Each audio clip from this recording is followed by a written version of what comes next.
Hi, this is Bob Brooks, host of the Prudent Money Radio Show. Today we're going to be talking about something I think is very important, and it concerns what you believe and believe will happen in the future. What is the likelihood of situations like the dollar crashing, social scoring, runaway inflation? The list is long, could go on. Most importantly, what is your game plan to preserve your wealth? Today, I'm going to share with you what I think. If you want to talk about your own situation, let's talk and have a conversation. Just go to prudentmoney.com. Keep the faith. Hope you enjoy today's podcast. We are Decatur, Dallas, Fort Worth, and KYJC covers. Portions of KDKR programming do not necessarily reflect the views of this station, its management, or staff. Prudent Money with Bob Brooks is sponsored by the Prudent Money Foundation on 91.3. Well, there is a lot of doom and gloom going around. What should you believe and what should you do with your money? Today we're going to take a look. Stay tuned for Prudent Money.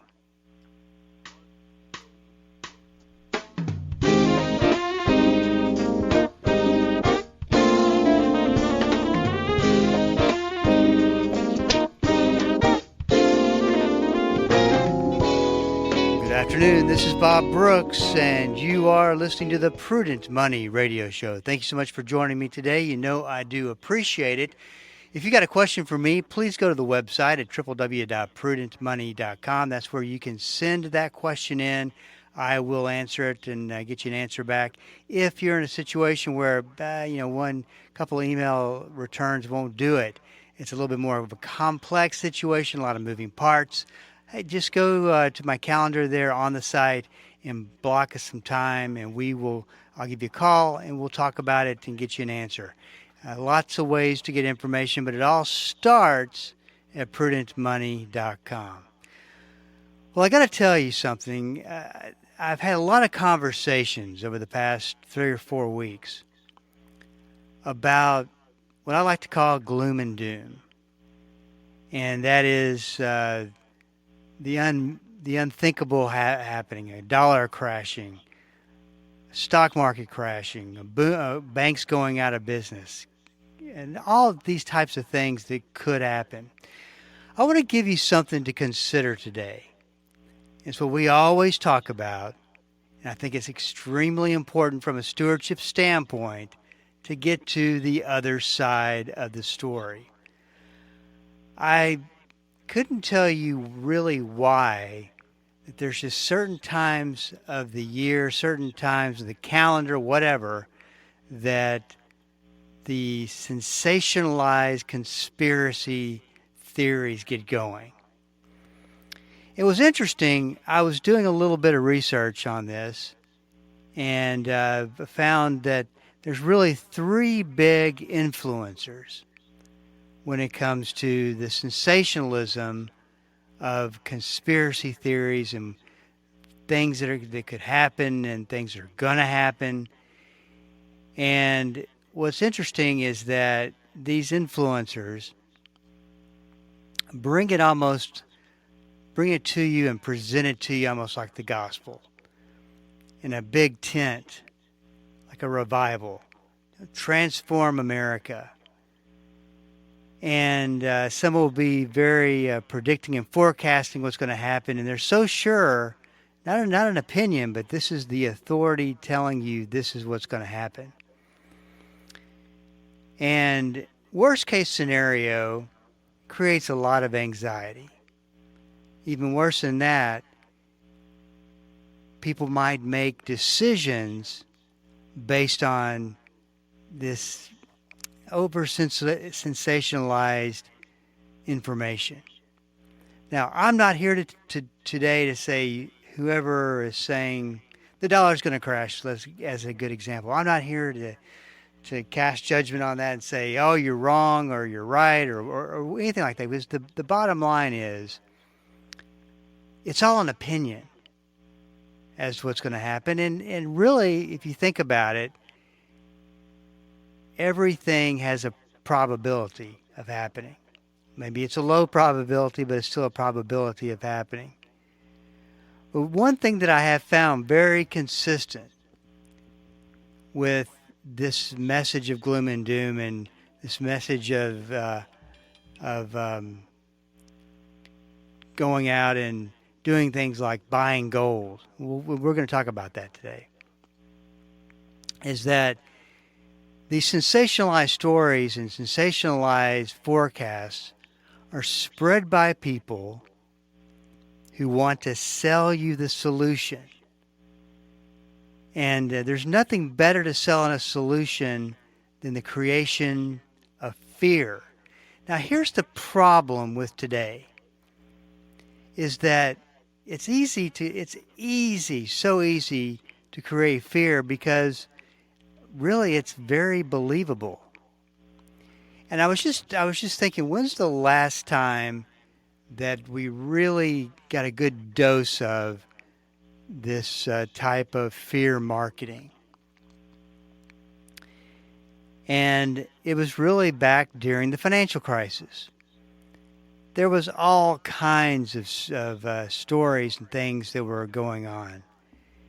And you got to know something, that the dollar is supposed to crash. That whole theory has been going on for decades. Just marketed a little bit differently, but you gotta know it's been going on for decades. And you've also got to know that people market fear to sell products. And I'm just saying, not to take away from any of the opinions and forecasts and things that they have to say. Maybe they're right. Maybe they are a prophet. Maybe, who knows? I certainly don't know. But just add that to your filter as you consider what you want to believe. Some of the, in fact, I got a short list here of some of the things that I've heard here just lately. And, artificial intelligence is going to take over. There's going to be terrorist attacks. We're going towards a one world government. And then this is one of my favorite, because I actually had a conversation with a main person in this story. Do you remember back during the financial crisis? And for those of you who've got better things to think about than the financial crisis, I just always those couple of years were always on my mind. When it was at its worst, Lehman Brothers, which was at the time the biggest financial institution in the world, goes under. All of these conspiracy theories and all of these sensationalized warnings and it's all over the place. And of course, having the internet, along with having some of the best marketers trying to get to you through the internet, that basically the United States is falling apart. And I got to tell you, the financial system, we almost did lose the financial system. But the one story that always sticks in my mind is that of Dr. Teresa Ghilarducci. And the story goes that she went to Washington, and it was in October of 2008. That was at the height of all these companies that were crashing, and big institutions and going out of business, and the government had to step in and bail them out. The bailouts, remember all that. And Dr. Ghilarducci went to Washington to talk about her ideas to save America's retirement plan. And basically what she wanted to do was, some of her ideas were to build a Social Security number 2 and basically take over retirement planning for citizens of the United States. Well, the story gets out that Dr. Ghilarducci, who's a very known liberal, was in Washington talking to Congress about, get this, confiscating our 401k plans. And I had the opportunity to to interview Dr. Ghilarducci, which was great. She's a brilliant lady. I don't agree with anything she has to say, but she's a brilliant, brilliant lady. Incredible mind. And so I got the opportunity to ask her the one question that I was dying to ask her, and it was, Dr. Ghilarducci, tell me, was your intent to bring the message to Congress that it was important to consider confiscating 401k plans? She goes, absolutely not.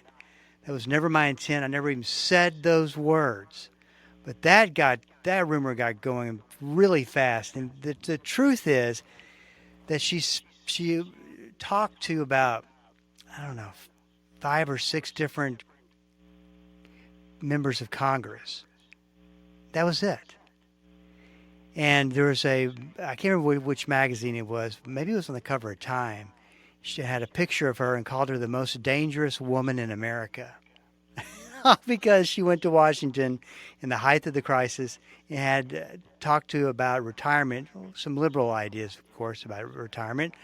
But not once did she say that 401ks had to be confiscated. So all of this can be going around, and you don't know whether to believe it or not to believe it.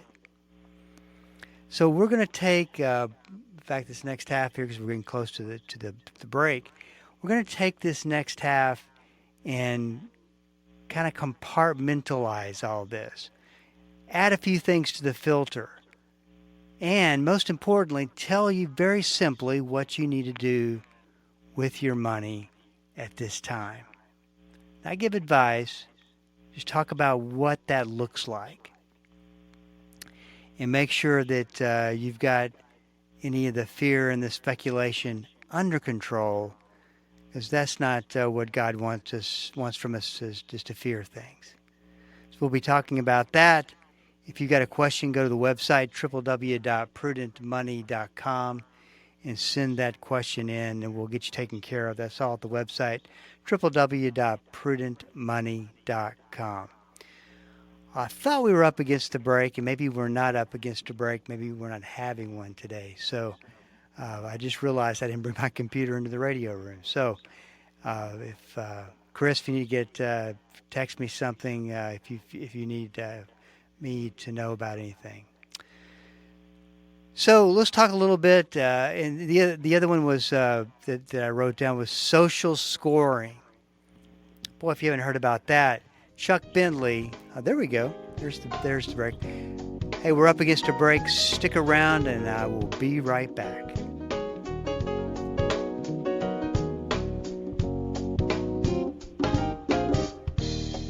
Hello, this is Bob Brooks. Proverbs 22:3 and Proverbs 27:12 are the exact same verse word for word. I call them the stewardship verses of risk. A prudent person foresees danger and takes precautions. The simpleton goes blindly on and suffers the consequences. On the Prudent Money Radio Show, we teach about risk, how to identify it, how to figure it out, and what to do about it. We believe that to be a prudent steward, you have to be a good risk manager. Listen to the Prudent Money Radio Show on Bible School Radio 91.3. Prudent Money, home of the modern-day steward movement. When it comes to evangelism, we often feel intense pressure to make the perfect pitch, to persuade people to get right with God. Wednesday on Focal Point, Pastor Mike Fabarez clearly explains the crux of this life-changing message and what we need to tell others about their relationship with God. Join us Wednesday for Focal Point. Focal Point, weekday mornings at 8:30, here on Bible School Radio, KDKR. Hi, I'm Jan Markell, host of Understanding the Times. We're very excited to be a part of Bible School Radio. I hope you will join me Saturday, 10 a.m., for cutting-edge guests and the latest information to help you discern the truth, even the inconvenient truth. We'll help you understand our times and contend for the faith. That's Understanding the Times, Saturday at 10 a.m., right here on Bible School Radio, or anytime at olivetreeviews.org. Welcome back. This is Bob Brooks, and you are listening to the Prudent Money Radio Show. Thank you so much for joining me today. You know I do appreciate it, and I also appreciate you listening to the podcast. A lot of people do that, and if you miss a program or you just want to get on a podcast schedule, we do post after each show. Now, we didn't get everything posted on time last week because Alyssa was out of town, and well, if she's out of town, it doesn't get posted because I don't know how to post. And but I think we have everything up at this point. But if you want to listen to the podcast, you can always go to wherever you listen to podcasts. We're on just about every platform. Now, let's talk a little bit about gold. Gold seems to be the go-to place. Remember what I said. Please remember what I said and use it inside your filter, that there's a lot of fear-based marketing and people selling gold. And there was a tremendous amount of people selling gold in 2008. You got to know that that's going on. And people are paying high expenses, commissions, and we'll talk about that, but it's gold is an easy sell right now. They're creating a new currency. You need it for a safe haven. It's good protection against inflation and recessions. I could go on. It's as if gold can solve everything. And then there's the advice, which I adamantly disagree with, is that you pull everything that you own and put it into gold. I would encourage you to think twice before you do that. Really would. But I think it's important is to see both sides and understand both sides of the argument for gold. So the first one is, we talked a little bit about this marketed sales pitch. I call it the fear sell, watching, it's an easy thing to sell, especially when you're in this environment. And they talk about gold being a safe haven, and especially in inflation and financial crisis and recession. Gold went, based on GLD, the ETF, went down 79% between 2011 and 2016. During the financial crisis, it went down 23%. What they don't back it up with actual time periods where gold was a safe haven, and it not being such a safe haven. In fact, the S&P 500 during recessions actually has proven to outperform gold. But the U.S. dollar is the big target when it comes to why you should buy gold, because the U.S. dollar is going to crash. Now, here's the thing that you got to know. And, of course, this is not in anything that you're going to read or anything that's on television that's promoting gold. But the U.S. dollar is going to crash. There's 35 lost count, don't even look anymore, $1 trillion worth of debt on the books of America. But what they don't tell you is that even though there is $34 trillion or $35 trillion on the books in America, the U.S. dollar is the most powerful currency in the world. The U.S. dollar is the most sought-after currency in the world. All this about countries banding together to go against the dollar and crash the dollar. Some of these countries they're talking about are train wrecks, especially in Europe. In fact, they depend on us being the person that sends money to them from our country. So the chances of these countries getting together, banding together, and going to bring the dollar down, it's very, very low probability. Now, having said all that, will it collapse someday? Will some of these risks and some of these gloom and doom messages occur? Absolutely. I'm sure of it. There's going to come a point where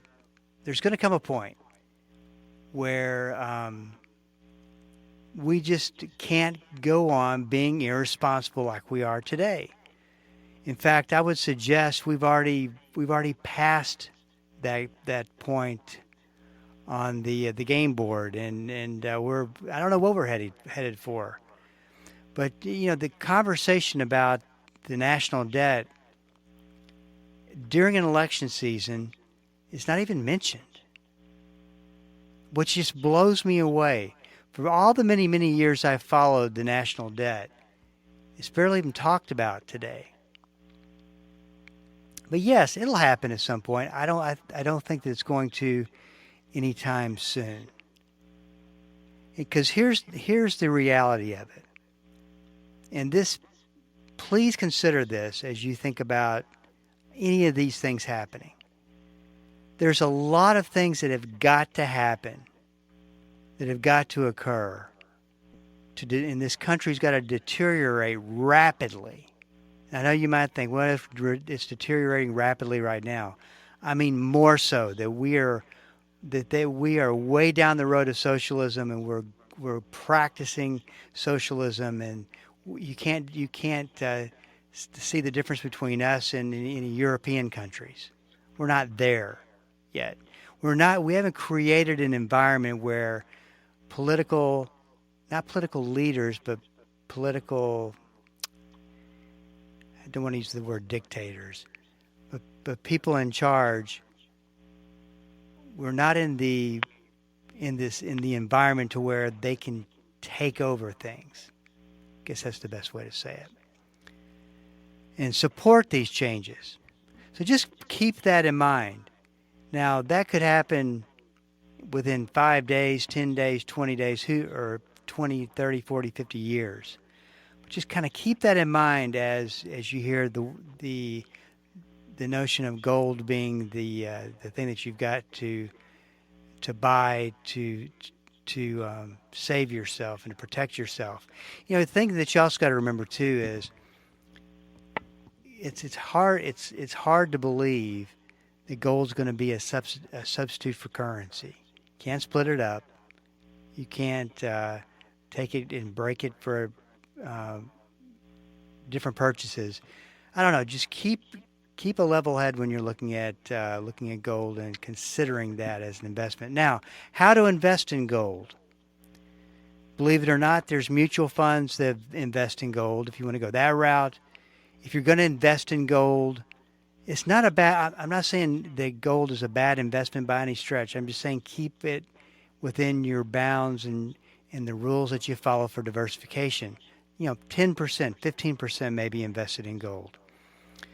There's an exchange-traded fund that has a ticker GLD. I think is a great way to invest in gold. And what it does is it follows the price of gold. And, of course, you can go with physical gold, physical silver, and that kind of thing.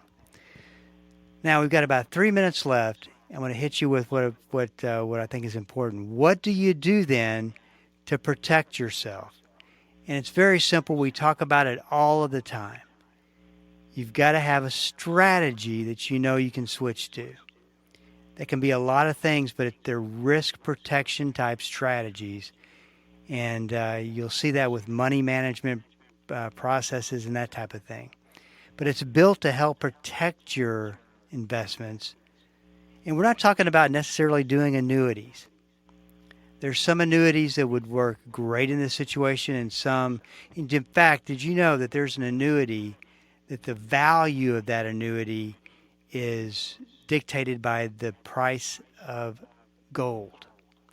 There are some annuities out there that would be worth looking at, but I'm talking about with your investments, having the type of investment program that you can switch to that will get you through the situation. All the things we talked about that could happen, they're just another risk that will momentarily take things down, and we'll come back as a country like we did during the financial crisis. But it's important to be able to protect against that risk and make sure that you're not facing it without a plan B. Talk a lot about a plan A and a plan B. And plan A is when the stock market goes up and everything's great. Plan B is when we're in times of high risk, in times that it's, people are in general, well, it looks like a lot at times like today where people are making a lot of money. The stock market's going up. But the point that I want to make is, will investors keep that money? I think it makes a lot of sense today to not necessarily go for your plan B, but know what your plan B, make sure that you know what you need to do to switch to your plan B. So just give you a couple things to think about. And once again, not one of these people who is dead set against gold. I think gold's a great investment, a great diversifier. Just be smart about using it. And I think it comes down to what is the reason that you are using it for. If it's for diversification and to be a small part of your overall allocation, that makes sense. If it is as a safe haven, I don't know that I completely agree. This is Bob Brooks. If you have a question for me, please go to the website at www.prudentmoney.time, because we are all out of time. Till we do meet again next time, keep the faith and have a great rest of the day.